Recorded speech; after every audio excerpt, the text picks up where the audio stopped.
Kita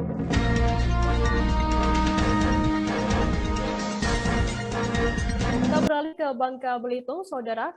Tim dari Satlantas Polres Pangkal Pinang Kepulauan Bangka Belitung membubarkan aksi balap liar di Taman Dialova pada Rabu 13 Oktober petang.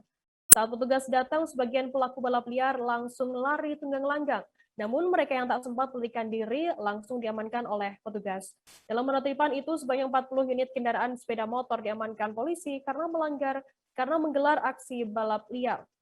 Informasi lebih lengkapnya akan disampaikan oleh rekan jurnalis kami dari Bangka Pos, ada Cepi Marlianto yang saat ini sudah tersambung sama kami. Halo Cepi. Halo Fida. Cepi, bisa Anda jelaskan mengapa pihak kepolisian sampai melakukan penertiban kepada sejumlah pelaku balap liar di Taman Dialova? Ya, baik. Memang tepat pada hari Rabu kemarin, tepatnya tanggal 13 Oktober 2021, tim dari Satuan Lalu Lintas Polres Pangkal Pinang melakukan razia atau melakukan penertiban terhadap para pelaku aksi balap liar di seputaran Taman Dialova, Kota Pangkal Pinang, Kepulauan Bangka Belitung. Setidaknya dalam operasi penertiban tersebut sebanyak 40 kendaraan berhasil diamankan oleh tim Satuan Lalu Lintas Polres Pangkal Pinang. Mereka ini ditertibkan lantaran dianggap meresahkan oleh masyarakat sekitar, di mana seperti yang diketahui kawasan tersebut merupakan fasilitas umum atau tempat yang biasa digunakan oleh masyarakat Kota Pangkal Pinang untuk berolahraga.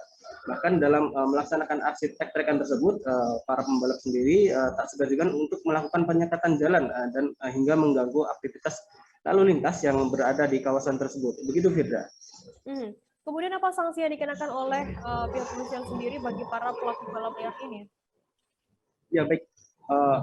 Menurut keterangan dari Kasat Lantas Polres Pangkal Pinang, yakni AKP Tony Susanto, akun racing yang memang sering dipakai oleh para pembalap untuk menggelar aksi trek-trekan di tempat tersebut. Untuk warga sekitar sendiri memang sebelumnya sudah mencoba memperingatkan kepada para pembalap tersebut, akan tetapi memang apa yang imbauan ataupun peringatan yang diberikan oleh warga itu tidak diindahkan. Kemudian tepat pada tanggal hari Minggu kemarin, warga sempat melaporkan aksi balapan tersebut kepada pihak yang berwajib, yakni Satuan Polisi Lalu Lintas Polres Pangkal Pinang. Begitu, Firda. Baik, Tribuners, jurnalis kami tadi juga sudah menghimpun keterangan dari Kasat Lantas Polres Pangkal Pinang, AKP Tony Susanto. Berikut liputannya untuk Anda. Kami dapat informasi dari masyarakat beberapa hari yang lalu bahwa di daerah Taman Rekreasi Dialova